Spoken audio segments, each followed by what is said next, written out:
Well, welcome back. With your kids starting school, you might be finding that you want to get your family into maybe some new habits or a routine. Michelle Essery, the owner of Fullwell Counseling and Neurofeedback in Hoover, joins us live with some tips. Thanks for being with us today. Thanks for having me today, Claire. All right. So, Michelle, where do we start with this? How do we get into these new habits and routines? Well, it really starts with deciding what it is that you want things to look like, right? So, anytime you're creating a new habit or let's say a new routine, adding something new to your life, the idea of it is really simple, right? I just need to do this new thing. However, if you don't have motivation and if you don't have something that you're aiming at, it makes it really hard. So, to give yourself an idea of what success looks like, I would be successful if we got out the door on time. That would be a really good success story, right? So, you start there and then you focus on small or individual changes. James Clear in his book Atomic Habits talks about 1% change. If you focus on that small 1% change over and over again, eventually you've made huge percentages of change in your life. So focus on a very small, achievable goal and then change one at a time, right? Like do one thing at a time. If you try and change everything all at once, like let's say, you know what, we are going to get up earlier and we're going to eat a healthy breakfast and we're going to do XYZ, right, to get out the door on time, you may find that doing everything is actually less helpful than just choosing one thing and practicing it.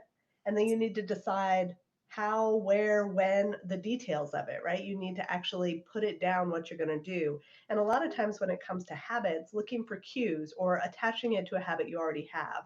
For example, if you wanted to add more, let's say, stretching, you could do it right after you brush your teeth. You're going to brush your teeth every day. It's a habit you already have. Just adding something immediately after that is an easy time to cue a new habit. And then count the small wins, right? This is motivation again. Um, you, the repeating it part we'll get to in a second, but it takes, according to Carolyn Leaf and the research she's done, it takes at least 21 instances of practicing something to start to form a habit. And so if you're really trying to integrate something new, you're going to have to repeat it. And man, you can lose motivation if you're like, you know what, I'm 2 of my 3 weeks in and I'm tired of doing this. So celebrate those small wins. Like, you know what, we have made it out the door on time almost every day this week. That's a win. Yes. So you mentioned we've got habits and routines, and I'm showing our viewers the graphics here.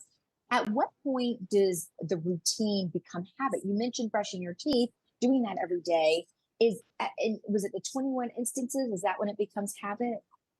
So, according to research, 21 is when it starts to stick. It really takes going through it probably about 9 weeks once a day, right? If you were going to say, according to research, about 63 instances. So, if you are doing something once a day, it'll take you 63 days to get that into actually ingrained habit.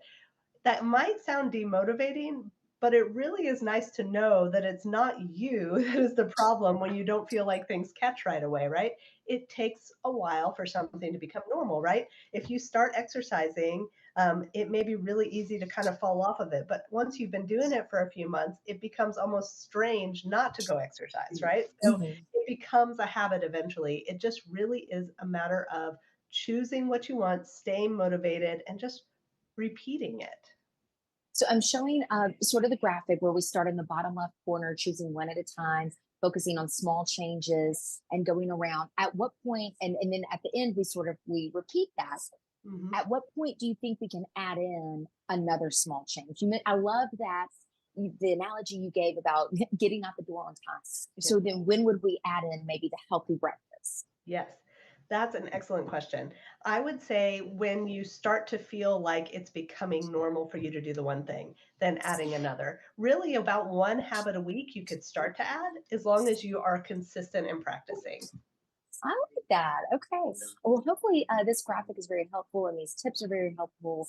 And I think those are great goals to get out the door on time, eat the healthy breakfast, get up early and exercise. And I know a lot of people trying to get into a back to school routine. So, Michelle, we appreciate you being with us today. Thank you so much. Absolutely.